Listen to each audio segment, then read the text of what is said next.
présente encore une fois, mon nom est Rissi. Je viens de la belle famille de l'Union. Merci beaucoup de nous accueillir. Je comprends que Raphaël était parmi vous récemment. J'ai passé on passe beaucoup de temps avec lui. Nous, on est choyés de l'avoir au bureau. On voyage beaucoup avec lui aussi. Et puis, c'est notre plaisir de se promener comme ça. Là, on est dans une grosse tournée depuis le début du printemps. La COVID n'existe plus. Fait que là, on est en route. Maintenant, on va partout, puis on est très content de se rendre jusqu'à Québec. Comme on l'a dit, je travaille avec la jeunesse, avec la famille. Puis c'est ma passion, c'est mon plaisir là, vraiment de voir les églises encourager une foi vibrante parmi la jeunesse. C'est une passion pour moi, c'est une joie de voir, puis vous me gâtez pourri un matin d'avoir un culte jeunesse, puis de voir la jeunesse chanter, jouer, présider. Pour moi, ça m'encourage, ça met du gaz dans le tank. Puis merci à Pasteur Couture, merci à vous pour cette belle occasion. Moi, ce matin, je suis là pour vous encourager vraiment à continuer à faire ce que vous faites. Ce que vous faites, là, de louer comme ça donne un témoignage aux plus jeunes. Ça donne un témoignage à ces jeunes qui vont grandir dans la foi. On prie pour 10 000. On parlait de, c'est quoi le plus gros, de 1 à 10 000? On prie pour 10 000 Blue Mou. 10 000 qui partent en mission. 10 000 parmi vous qui partent et qui se donnent au Seigneur pour la vie de d'autres. Je vais vous avouer que personnellement, cette image-là, j'avais déjà un aperçu. Je me souviens quand je suis venu les 2-3 dernières fois. Puis j'avais très, très hâte de revenir puis d'être parmi vous. Je me souviens de vous là, comme une église étant une église qui loue, qui sait louer, qui sait célébrer, qui sait glorifier le nom de Jésus. Puis quand je pense à vous, je pense à une église qui sort directement du psaume 150. Je vais le lire pour vous, je vais allumer ça. Attendez un instant. On va aller à la deuxième diapo, si c'est possible. Quand je pense à vous, je pense à une église qui sort directement du psaume 150. Louez l'Éternel, louez Dieu dans son sanctuaire, louez-le dans l'étendue où éclate sa puissance, excusez-moi. Louez-le pour ses hauts faits, louez-le selon l'immensité, on en a parlé, l'immensité de sa grandeur, louez-le au son de la trompette, louez-le avec le luth et la harpe, louez-le avec le tambourin, on l'a entendu, avec des danses, on l'a vu, louez-le avec les instruments à cordes et les chalumeaux, pour les chalumeaux, je suis dans l'armée, mais c'est pas un chalumeau pour brûler, là, mais on aimerait bien ça le matin, là. Mais c'est un chalumeau, c'est comme une clarinette. Louez-le avec des cymbales sonores, louez-le avec les cymbales retentissantes. Que tout... Oh, non. Merci mon frère. Que tout ce qui respire loue l'Éternel. Amen. Amen. Je suis sûr que ça vous parle, l'Église Renaissance, puis je le vois, là, il y a des souris qui se forment, il y a les yeux brillent, parce que vous vous reconnaissez, je suis sûr. Puis j'avais hâte de vous partager ce que Dieu m'a mis sur le cœur cette semaine pour vous. Et avant qu'on continue, je vais me calmer le pompon, vous pouvez le voir, là, ça m'excite d'en parler. Je vais me calmer le pompon, puis je vais prier ensemble. On va prier ensemble avant qu'on continue, alors prions ensemble. Merci Dieu éternel, merci de nous donner la vie. Avec tous les sens, les moyens d'en profiter. Qu'importe le type de semaine qu'on a vécu, puis Seigneur, oui, c'est le type de semaine que j'ai vécu. Merci pour n'importe quel type de semaine qu'on a vécu. Continue d'être avec nous ce matin alors qu'on se rassemble pour t'adorer. Saint-Esprit, je prie que tu ouvres nos oreilles, que tu ouvres nos cœurs à ta sainte parole. Et je prie que je ne sois pas un obstacle. Je prie que tu sois clair à travers tout. Que tu sanctifies chaque mot qui sort de mes lèvres. Seigneur, on prie cela dans ton nom, Saint Jésus. Amen. On a chanté, on s'est réchauffé la voix. Est-ce que je peux vous entendre dire Alléluia? 1, 2, 3. Oh, c'est pas pire. Ça, c'est pas pire. C'est pas pire. Si je le ferais à mon église, je ne sais pas si ça sortirait aussi clairement que ça le matin. Fait que ça veut dire que le café était bon le matin. Une deuxième fois, je vais entendre un peu plus fort. 1, 2. Alléluia. 1, 2, 3. Alléluia. C'est pas pire ça. OK, là, on va rajouter une étape, une difficulté. On va essayer d'expirer, on va essayer de souffler pendant 10-20 secondes, bien comme il faut. On va sortir tout ce qu'il y a à l'intérieur. OK? Fait que là, on va pendant 10-20 secondes. Et après ça, on va essayer de dire Alléluia, mais plus fort. OK? 1, 2, 3, go, expirez.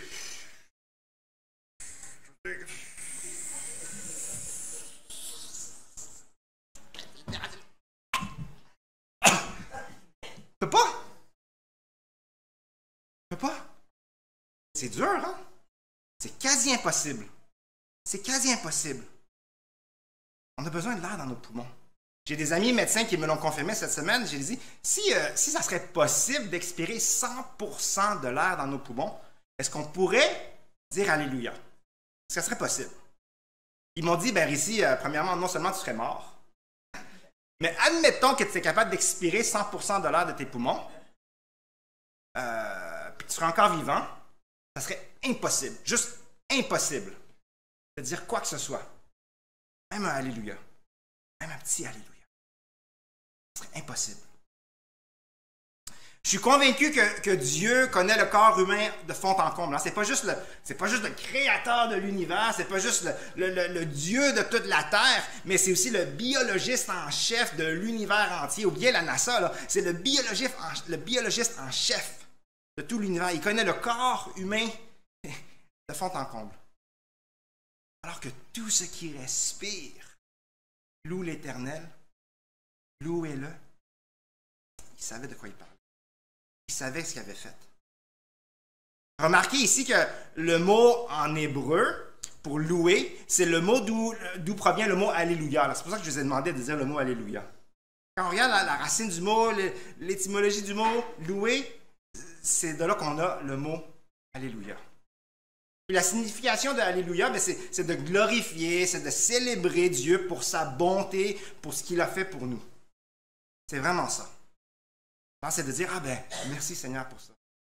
Merci Jésus pour ça. Que ton nom soit glorifié pour ça, Seigneur.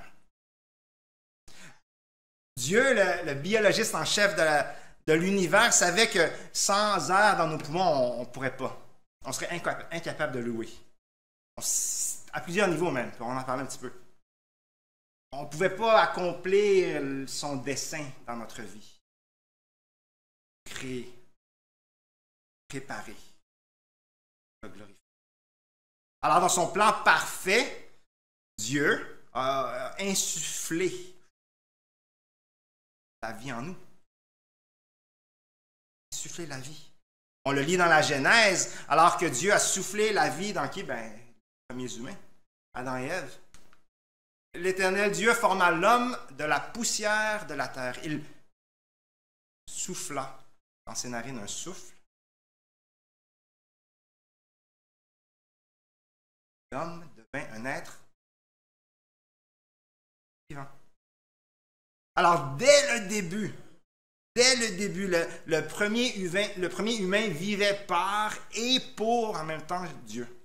Par et pour Dieu. Le mot en hébreu ici pour le souffle, c'est le mot ruach. Ruach. Je ne parle pas couramment, excusez mon accent, là. Mais le mot ruach. Et puis quand on lit la définition du mot ruach, c'est le même mot que pour le vent, pour l'esprit. Même mot répété, c'est le même mot qu'on reconnaît. Alors l'esprit de Dieu qui se mouvait au-dessus des eaux, l'esprit qui est descendu en langue de feu à la Pentecôte, l'esprit qui descendit sur Jésus lors de son baptême, voici le même esprit insufflé et vivant dans Adam et Ève. Ils avaient été créés pour être des êtres dévoués, une création dévouée à la gloire de Dieu. Malheureusement, plusieurs d'entre nous connaissent l'histoire. Adam et Ève se séparèrent de Dieu, ont été séparés de Dieu en lui désobéissant et furent expulsés de sa présence. Expulsés. Et à partir de ce moment-là, eux, tous leurs descendants, ils allaient vivre, ils allaient survivre, ils allaient essayer de survivre par et pour eux-mêmes, maintenant, plus pour Dieu. Par et pour eux-mêmes. C'est sans issue, par contre. Je lis à maintes reprises dans la Bible. Hein, les humains essaient de vivre par et pour eux, puis à chaque fois, c'est sans issue. C'est un cul-de-sac. Un cul-de-sac. Hein? C'est humainement impossible de vivre cette vie sans Dieu. C'est humainement impossible même d'essayer de revenir comme c'était avec Dieu avant. Spirituellement parlant, c'est ça. Cul-de-sac. Sans issue. C'est comme si on ne pouvait pas respirer comme il faut. Comme si on avait perdu cette habileté de respirer comme il faut. Puis, comme Adam et Ève, c'est souffle. Fatigant la vie, là. Fatigant ces erreurs-là. Fatigant de se sentir coupable. Fatigant la culpabilité. Fatigant le fardeau. Puis éventuellement, à force de s'essouffler, ben, arrête de respirer. Ça doit être comme mourir noyé, hein? Ça doit être comme mourir noyé. Ça doit être comme mourir noyé.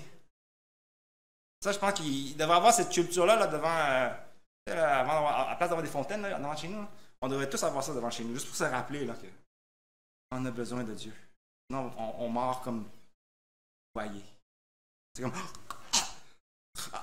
Tu n'es pas capable de chercher de l'air. Tu veux bien essayer d'aller même vers le haut. Tu essaies même d'aller vers le haut. Là. Tu sais qu'il faut que tu ailles vers le haut. Capable. Pas capable. Perds ton souffle, tu t'essouffles, puis éventuellement, ben, arrête de respirer. Par amour, par contre, puis je suis content d'avoir chanté, par amour, Dieu envoie son Fils, Jésus, pour nous sauver de cette vie sans issue. Jésus incarne la forme d'un humain. C'est important, là, parce qu'il prend son premier souffle étant bébé pour vivre parmi nous. Il expire son dernier souffle pour mourir sur une croix avec le poids de tout le mal du monde. Il revient, il reprend vie par la résurrection d'entre les morts. Et puis il est élevé. Puis ça, quand je l'ai vu, j'étais comme « Ah! Roi! » Il est élevé au ciel dans la nuée. Une sorte de coup de vent visible, tu sais, du vent que tu vois. C'est comme quand il neige comme ça, là, puis tu as un coup de vent qui vient, là, mais tu le vois, le vent. C'est invisible, mais tu le vois, là. Monter dans une nuée. Présence de Dieu, hein? Jésus a fait ça pour pardonner notre désobéissance, payer la condamnation de notre séparation avec Dieu, donner la chance d'une vie éternelle avec lui. Dernier souffle. Dernier souffle. Reprendre vie. Glorifier. Nuée. Combien chère Église, combien l'Esprit qui permet le Alléluia pour le salut qu'on reçoit. Ce salut qu'on reçoit par l'Esprit, mais qui est visible. Je le vois ce matin. Parce que c'est en chant, c'est en parole, c'est en action, c'est en prière, c'est en parole. Je vois ces jeunes qui s'excitent. Il y en avait un ici, je ne sais pas c'est qui cet enfant-là, mais pas le job. Hé! Il n'y en a pas un qui me dise que l'Esprit est invisible. Il n'y en a pas un qui me dise que l'Esprit est invisible.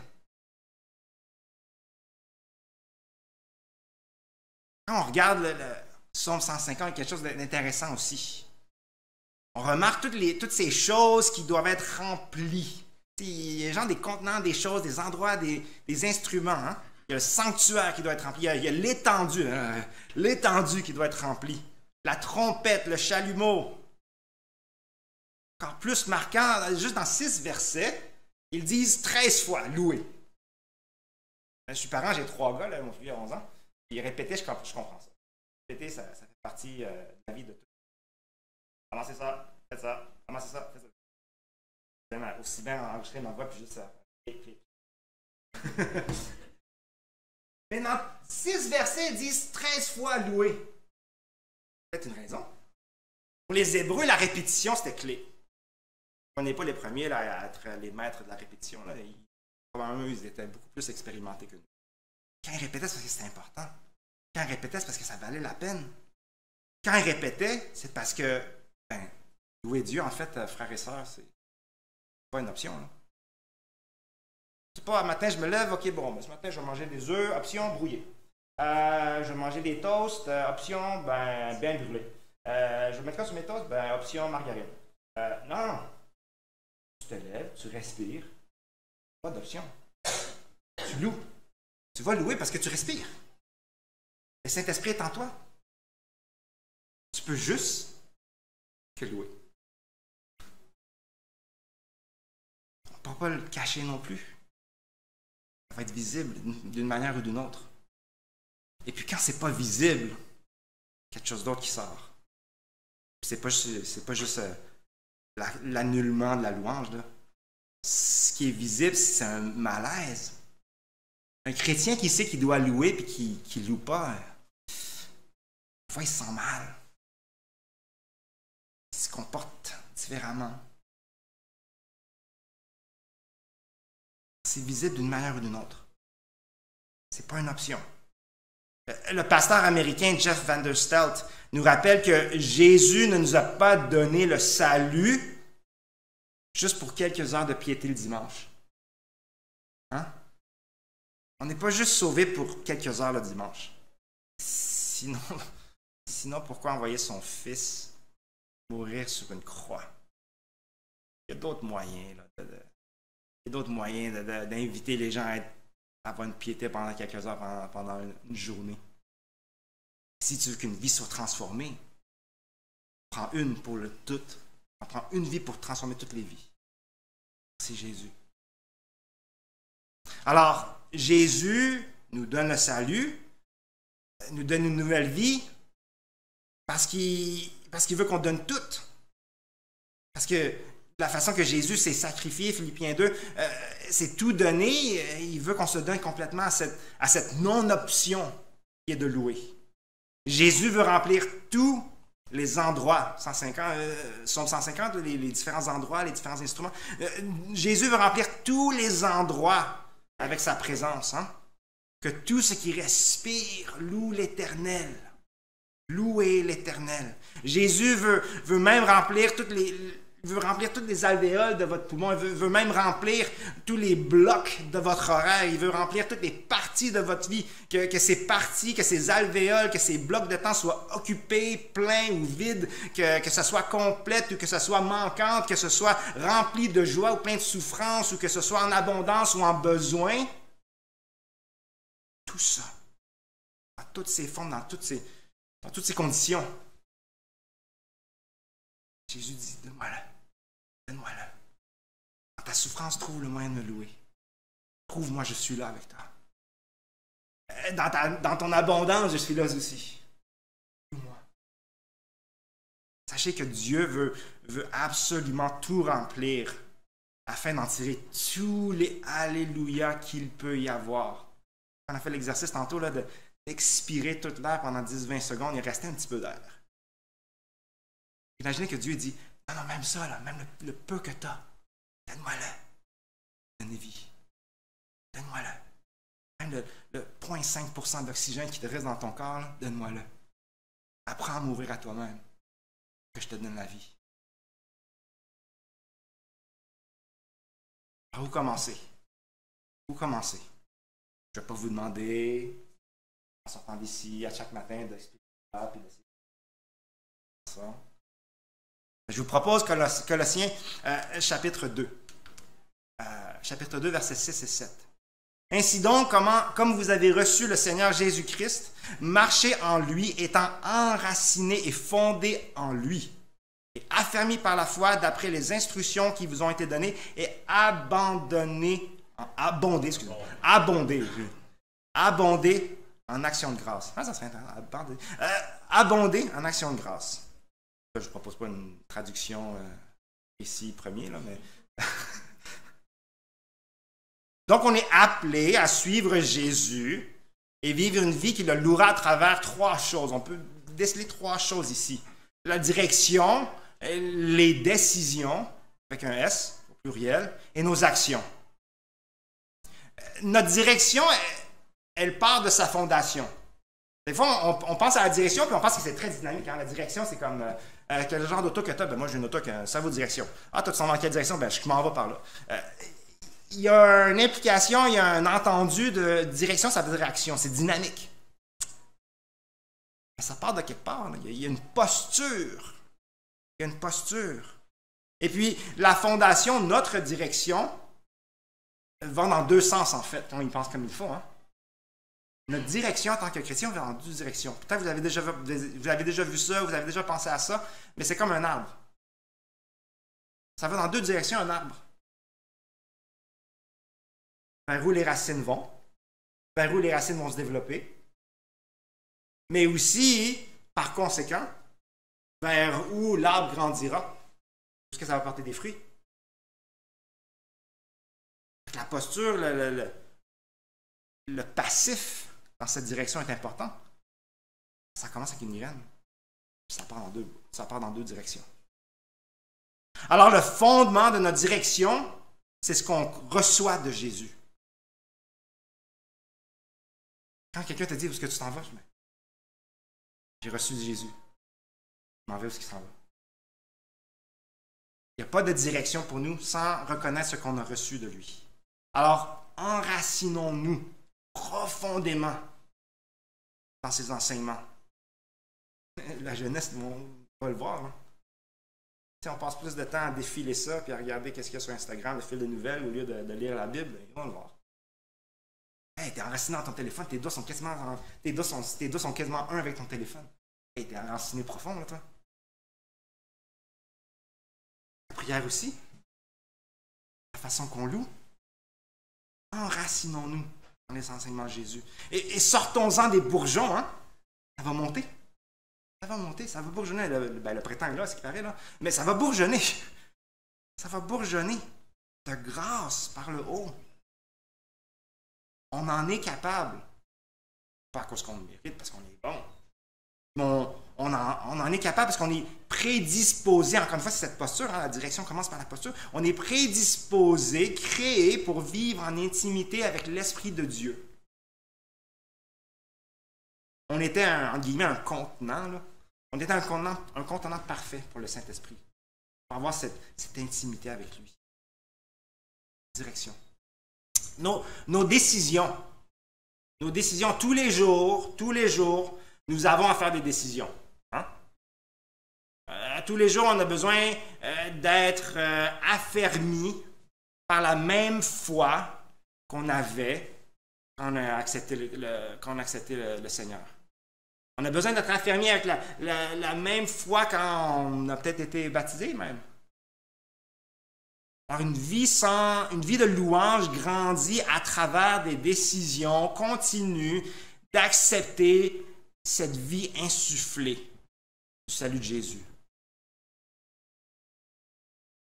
Je ne peux pas se dire, ok, bon, j'ai accepté le Seigneur, je suis excité, là, ça va bien, là. Je suis en feu. Puis là, tu passes à travers ça, puis là, tu dis, ok, bon, je suis correct, là. Puis là, tu fais toutes tes décisions sans être affermi dans ta foi. Tu as toutes sortes de décisions qui n'ont peut-être pas rapport avec le salut de Jésus. Alors, dans vos décisions, louez Dieu. C'est ça de le faire aussi. Ça va être une offrande. Merci Jésus pour m'avoir sauvé pour que je puisse prendre cette bonne décision. Merci Jésus de m'avoir sauvé parce que cette option-là n'était pas présente avant. Merci Jésus pour ton salut parce que je peux parler à ces personnes-là puis avant ça, je n'aurais jamais le goût de le faire. Pourquoi aller parler à un étranger? Pourquoi aimer mon prochain? Merci Jésus pour ton salut. Merci de me permettre de prendre ces décisions.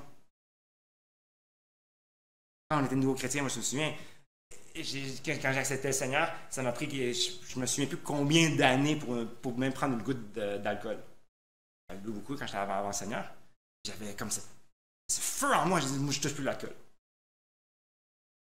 Je ne peux plus en prendre pendant très très très très longtemps. Même genre par plaisir. J'allais dans des mariages, je disais, ici on va trinquer pour célébrer. Je disais, non, c'est correct. Soyons affermis dans nos décisions. Finalement, dans nos actions.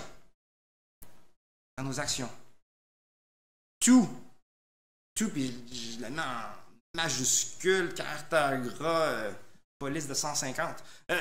Tout ce que l'on fait, et comment on se comporte pour être en mouvement, pour marcher. Là, c'est le temps d'action. Là, c'est le temps du dynamisme. Là, c'est le temps de bouger. Marcher en union avec Jésus. Encore une fois, c'est pas de dire, okay, salut Jésus, moi je cours, là. Je vais à 150 000 à l'heure, Jésus, là, j'y vais. Dans la direction, j'y vais. Non, mais c'est de marcher en unisson avec Jésus. C'est quand même difficile. Là. Moi, si vous ne comprenez pas, là, venez me voir après, là, je vais vous donner je vais vous prêter mon fils, là, mon plus jeune. pendant 5 minutes, puis il marchait avec lui en unisson. Vous allez voir. Là.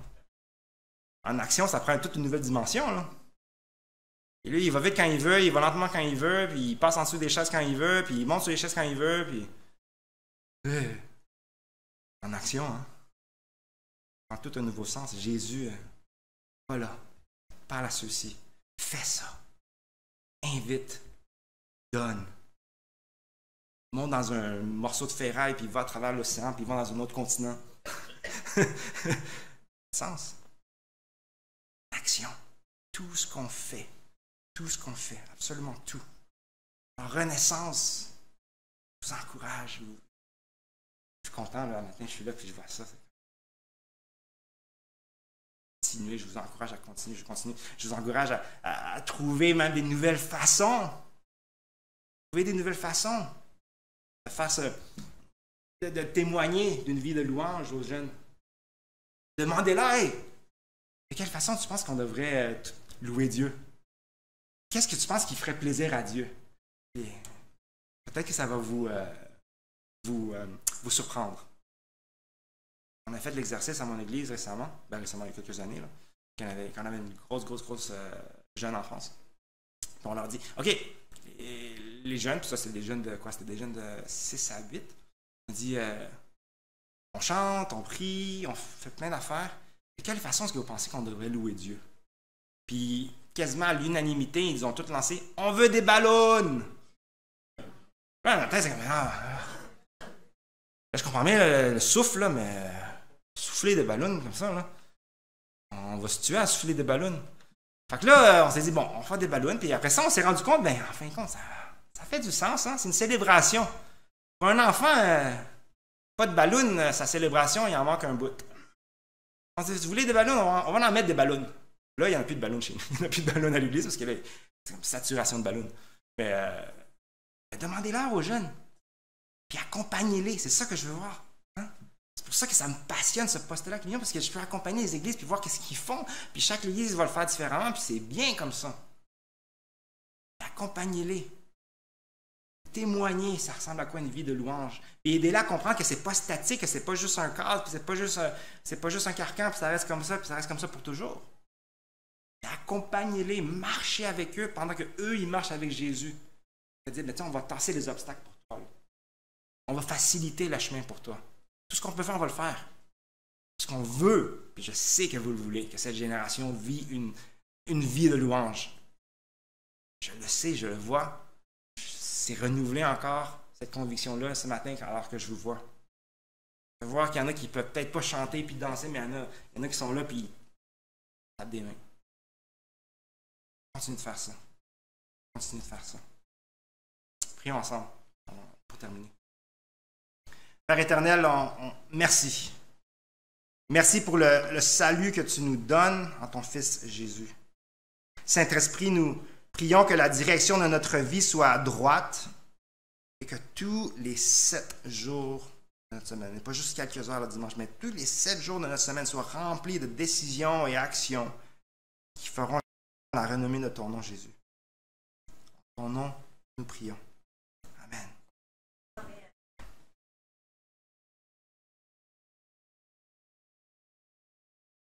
Diapositive, je ne sais pas si vous l'avez reçu, mais non, je ne sais pas. Si vous les avez, vous pouvez les mettre. Les camps recommencent. Malheureusement, le camp ado est déjà plein. C'est incroyable. Alors, gloire à Dieu, c'est un très bon problème. Je parlais avec les directeurs du camp et puis on s'est dit l'année prochaine, il va falloir se trouver plus de semaines encore. Alors, c'est un problème, mais c'est un bon problème. Alors, gloire à Dieu. Les camps, cette année, pour les ados, se fait. À Péniel, on a d'autres camps aussi. On a des camps pour jeunes, on a des camps pour familles, on a des camps pour... il reste un camp pour ados, mais c'est un camp là, assez challengeant. Là. C'est un camp qu'on appelle Ops. Ils font un peu d'escalade sur une falaise, ils font du canot camping. Fait que si vous êtes un ado, si vous connaissez des ados qui aiment beaucoup se mettre au défi, là, c'est le camp pour eux, parlez-moi-en. Mais sinon, le camp traditionnel, lui, est plein pour les ados. Le camp pour les jeunes enfants, il y en a encore. Il y aura un camp de famille aussi à Péniel. C'est un camp qui va être très, très bien. D'autres familles chrétiennes dans un contexte où c'est pour, oui, relaxer, mais aussi pour grandir dans la foi en tant que famille. Alors, je vais rester ici. J'ai des pamphlets, si vous voulez des dates, les prix. Venez me voir. Il n'y a aucun problème pour ça. Ils sont là. Alors, je vous laisse regarder, jeter un coup d'œil. Mais venez me voir si vous êtes intéressé pour les camps famille ou jeunes enfants ou le camp OPS pour ceux qui sont vraiment intenses. Il y a un autre camp aussi, un petit camp secret qui s'appelle le camp Survie. Celle-là aussi, c'est un camp qui se fait à la Villa de Brome. Par contre, celle-là, puis celle-là, il est encore plus intense. Le nom dit Survie, là, fait que vous pouvez genre vous donner une idée de quoi c'est. Fait que pour celle-là, là, on prend juste des 15 à 17 ans par contre pour le camp Survie. Mais celle-là, il vaut la peine. Alors les camps, ça arrive cet été-là. C'est un fait accompli, là, ça va se faire. Pour les jeunes ados, puis ceux qui sont peut-être un peu plus vieux aussi au cégep, là, on a quelques universitaires aussi dans ce cours-là. On a un beau partenariat avec Parole de vie. C'est la deuxième année que j'organise avec eux des cours en ligne bibliques. L'année passée, on a fait le survol des 4 évangiles. Cette année, on fait un survol des actes. On est juste rendu au deuxième cours. Le deuxième cours commence ce jeudi. C'est à tous les 2 jeudis en ligne. Fait qu'on a des jeunes de partout du Québec qui se joignent. C'est 10 $ c'est tout pour s'inscrire. Et puis, ça donne accès justement à tous les enseignements. C'est des enseignements en direct. Et puis, les gens ont la chance de demander des questions par après. J'ai une belle équipe d'enseignants. Moi, j'enseigne 2-3 fois. J'ai déjà enseigné, mais ce jeudi, c'est une relève du coin d'Ottawa qui s'est dit « ici, je veux enseigner ». Puis, enseigner les enfants. Fait que j'ai donné une formation. C'est vraiment, vraiment, vraiment bien. Ça, c'est pour le cours Acte 101 en ligne. Venez me voir aussi, j'ai toutes les infos. Je pourrais même vous envoyer la promo si vous voulez. Ensuite, on n'oublie pas les jeunes professionnels. Fait que ça, c'est vraiment pour ceux qui ne sont plus à l'université. Alors, si vous êtes sur le marché du travail ou tu travailles déjà ou tu es en recherche d'emploi, puis tu te demandes, mais comment je vis ma vie de chrétien au boulot? Comment est-ce que je vis ma vie de chrétien les 6 autres jours de la semaine? Ça, c'est pour toi. C'est des rencontres en ligne. Encore une fois, c'est mensuel, une fois par mois. On a des jeunes là, de partout du Québec aussi, là, des jeunes professionnels. J'ai des actuaires, j'ai des gens en assurance, j'ai des gens en design, j'ai des fonctionnaires. Il y a toutes sortes de gens de tout domaine là-dedans. C'est vraiment cool. Alors, si tu es un jeune professionnel ou vous connaissez des jeunes professionnels, c'est la place pour eux. Là, ce jeudi, le thème qu'on va parler, c'est à quoi ça ressemble la joie au travail. Fait que j'ai très hâte de parler là, avec le gars qui est actuaire et le gars qui est en assurance. Là. Ça ressemble à quoi la joie au travail pour toi? Mais, mais tout de même, Dieu nous a donné le travail parce qu'il y a la joie à trouver là-dedans. Fait que notre invité, ça sera le directeur de Direction chrétienne, Tim Keener, le révérend Tim Keener, qui va être notre invité. Dans le passé, on a parlé des thèmes comme comment équilibrer, comment gérer son temps entre l'Église, vie personnelle, le travail. On va parler prochainement aussi de comment gérer les finances, comment gérer les bonus, comment gérer les augmentations, comment gérer les promotions en tant que chrétien. On va parler éventuellement aussi d'évangélisation, comment évangéliser au travail. Fait que plein de beaux thèmes. On vous encourage fortement, si vous êtes jeune professionnel ou si vous connaissez des jeunes professionnels, à vous joindre à nous. Un autre truc qui arrive, je parle de louange, je n'ai pas le choix d'en parler. Les soirées Montreal Community Night Worship. C'est des soirées bilingues, on n'a pas encore trouvé de nom en français, mais c'est des soirées de louange incroyables une fois par mois. Ça se fait à Montréal par contre, mais il y a de plus en plus de monde qui viennent juste pour ça. Il y avait des gens là, en février qui étaient venus de Québec, de Lévis, juste pour ça. On est rendu à 300 personnes. C'est pour tous les âges. J'ai des nouveaux naissants de 3 semaines jusqu'à des triples retraités qui ne veulent pas être retraités. J'ai de tout là-dedans. Moi, je fais juste accompagner les organisateurs. C'est un jeune couple. Puis c'est incroyable ce que Dieu fait. C'est des chants français en anglais. Il y a du gospel. Il y a tous les types de chants. Juste pour vous dire, il y a 3 équipes de louanges qui se chevauchent. C'est quasiment une vingtaine de personnes dans la louange qui se chevauchent pendant 1h30 de temps minimum. De la prière, c'est incroyable. Alors, si vous pouvez, pour le mois d'avril, ça arrive un samedi. C'est peut-être plus faisable. En tout cas, je le lance comme ça. Je sais que c'est un peu loin, mais si vous pouvez. Pour toute autre question ou des trucs que j'ai dit trop vite parce que ici, il parle trop vite, envoyez-moi un email, jeunesse@unionbaptiste.com. Puis ça me fait plaisir de vous connecter avec vous. Je suis encore ici pour un bout de temps après. Fait que venez me parler, puis ça me fait plaisir d'entendre vos suggestions même, parce qu'il y a beaucoup de ces choses, ça ne sort pas de coco ici, là. Ça vient de vous. Fait que donnez-moi vos suggestions, puis moi, je trouve des moyens de le faire arriver. Merci pour l'accueil encore une fois, puis merci pour le temps des annonces.